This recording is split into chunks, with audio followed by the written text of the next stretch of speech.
Hey, what's up? This is Scott. And this is Charlie, and we're from Anthrax, and you're listening to What's Metal? So, if I'm right, it's the fourth time in 18 months that you make a visit to Europe. So, is there a difference this time, or does it become an average day life situation? It's a bit different this time because things have been a bit hectic because there was some problems with the organization of the tour, so we didn't have a tour bus for the first 10 days. So we were riding in a van, which we hadn't done since probably 1984. So all of us and our crew and all of our luggage in a van together for a week and a half. I can't say it wasn't terrible, you know, although we did take the train a few times, which was a lot better than being in the van. So there was like just things like that, and then we did get our bus finally in London, and the bus driver that we had was insane, and we kept telling him to stop smoking, and he wouldn't stop smoking, and he wouldn't listen to us, and he wouldn't clean the bathroom, and so we had to fire our bus driver, and so just weird things like that were a bit strange. And we had a drum tech 2 days before the tour was starting in America. He was in the truck bringing the gear somewhere with two of our techs, and the guy pulled over on the side of the highway, got out of the truck with his bag and said, "This is where I get off," and just left and quit 2 days before the tour. No reason, just took off. So that was a little bit weird as well. Another weird thing for me was actually I make a visit to Rock am Ring, where you played also, and I wanted you play the talent stage, and maybe you're in the business since 20 years, and you have to play the talent stage. That's what was funny for me. When I saw, I didn't know what any of the stages were. I just saw I saw a talent forum, and then someone told me the talent forum means new up-and-coming bands, new talent. And I said, it made me nervous for a second because I thought, well, if they're considering us new, then who else is playing on the stage? Like, you know, what other bands? Uriah Heep and, you know, Yes, and like who else is playing? But, you know, it was us and, of course, a bunch of newer bands. And I just look at it this way. We've never played on Rock am Ring or Rock im Park before. It was our first time. And it's a very mainstream festival, obviously. It's not a heavy metal festival. So just the fact that we got to be there and play on it, and I think proved that even at 1 o'clock in the morning when we played, we had a really, really big crowd there. You know, maybe next time we get a better stage slot somewhere else. If we look at your LPs you released so far, maybe you leave one or two adjectives to each release you made so far, positive and negative. And regarding expectation and the result, how it turned out, maybe start with your first LP, Fistful of Metal. Worst album cover ever. But musically great. It actually fit the lyric. Yeah, it fit the lyrics, I guess, the album cover. But musically great, and the mix on it is not so good, but I think the songs are good. Spreading the Disease. Better album cover, better songs. Well, Spreading the Disease 2 was the first album with Joey, of course, so that was a big difference. Among the Living, I think we kind of peaked at that point in time with Among the Living. It was like it's weird because from Fistful of Metal to Among the Living was really only 3 years. Fistful of Metal came out in January of '84, and Among the Living came out in '87, right? No. So it's really only 3 years, and but in that short amount of time, I mean, things were so crazy for us. From the time Fistful of Metal came out, we never stopped. It was a nonstop, you know, touring, making a record. And Among the Living, we were already playing those songs live, like I Am the Law, and we had those songs written. We couldn't wait to get in and record those songs. We knew we had something really good. And I think of all the albums we made of that time with Joey, that was our peak. And just judging by now, even we still play 5 songs or 6 songs off that album live now, which is much more than any of those records from the 80s. State of Euphoria. It's an unfinished record. We had to go on tour. We had a Monsters of Rock tour with Iron Maiden in 1988, and we had to have the single finished, which was the Make Me Laugh single, and we had to have that done in time for the tour.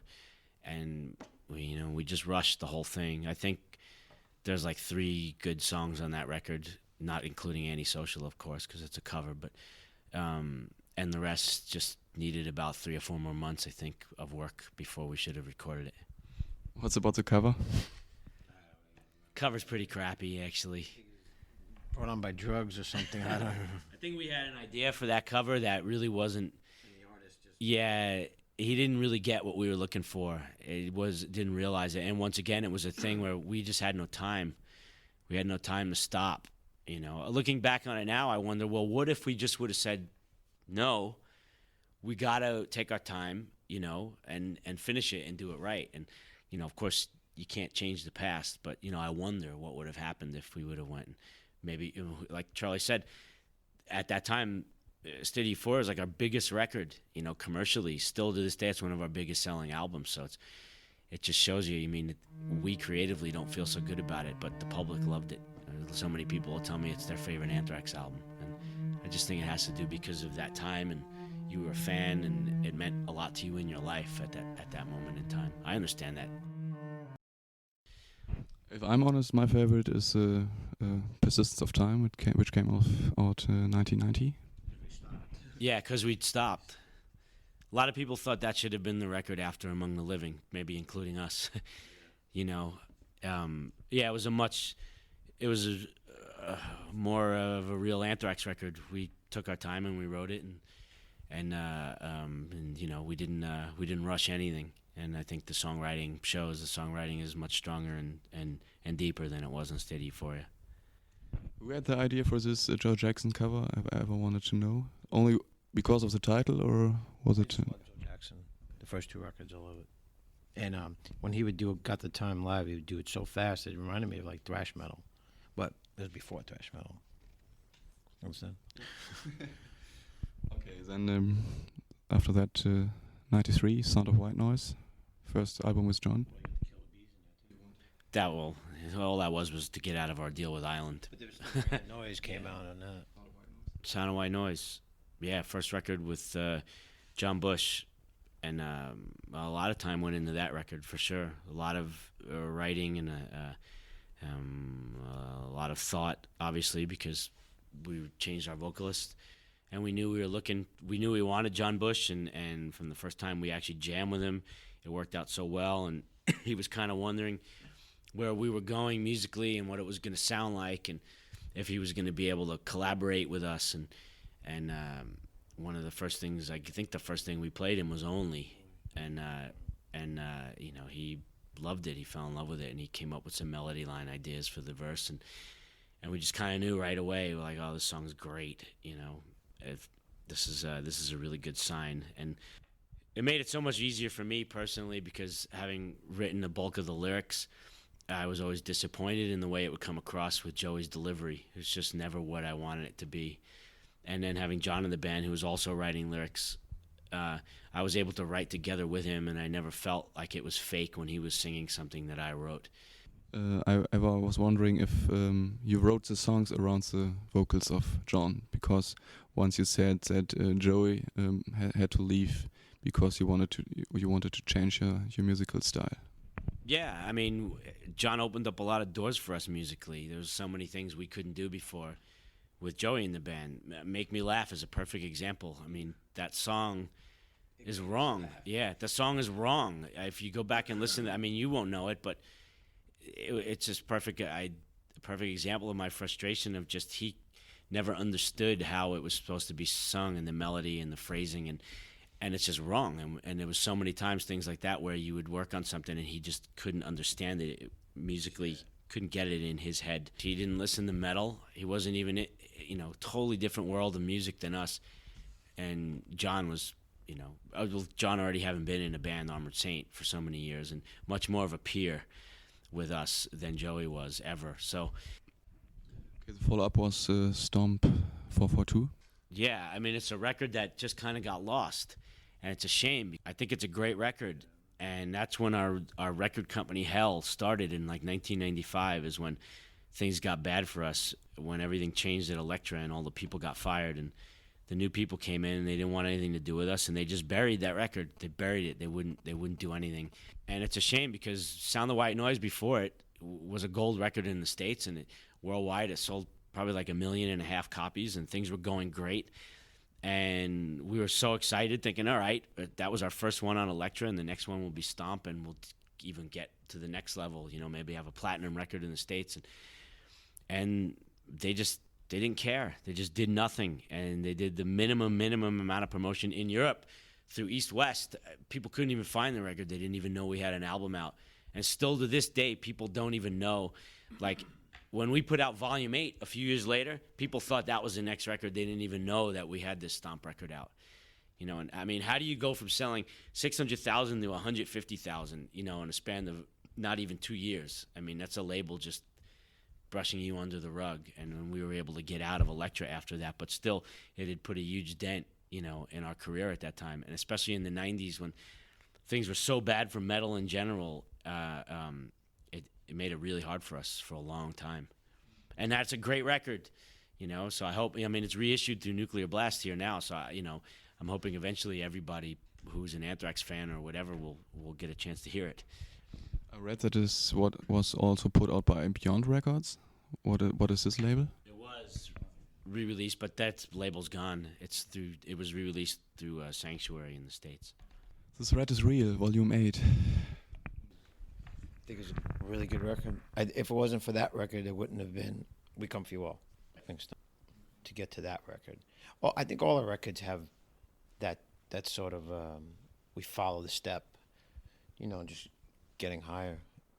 But I like that record a lot, especially the song Crush, which is probably something different for us. It has it's aggressive, it's tribal, and it has a lot of melody, which is, I think, where We Come For You All, the basis of that record was probably from that song and like Catharsis, all that, Think a little bit about the pause you made between those records. We've Come For You All was released last year, and there was a time of 4 or 5 years. Nobody heard of Anthrax, and you got a lot of problems, not only with the label, but also with your name. After Volume 8, where we had another record company go out of business in the middle of the record being out, we were on a label called Ignition in the States, and they went out of business. They closed their doors like 4 or 5 months after the release of the album, after the things were going really well for us in the States, and then no more record company. They told us, you go find a new label. So we were screwed, and we made the decision at that point, basically, that we're not going to make another Anthrax record that's just going to get thrown in the garbage. It happened with Stomp, it happened with Volume 8, basically. So we kind of took a break. I mean, we did SOD for a couple of years. John went and did an Armored Saint reunion. And the thing is, though, it's funny, we were away from Europe. We weren't in Europe for almost 5 years until we came back with Motorhead at the end of 2002.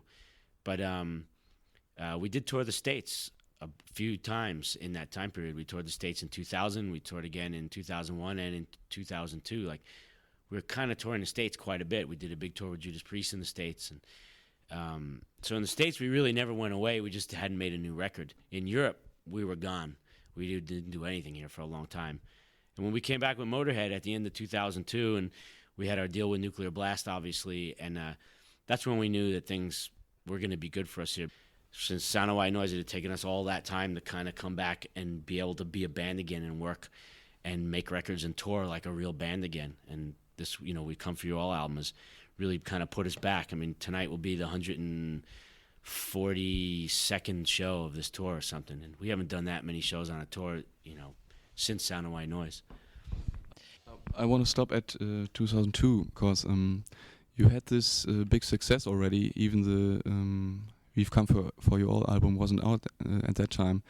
This Anthrax war campaign that was up in the States, was it a disadvantage, or was it maybe a little promo kick you got? We tried to stay out of it as much as we could, because we really don't have anything to do with it, other than, the name of the band was named after this, this spore, this bacteria. So the whole, the ironic thing of the whole thing is that every week all this crap about Anthrax was on the television and in the magazines and newspapers. Our record sales went up every week. So, yeah.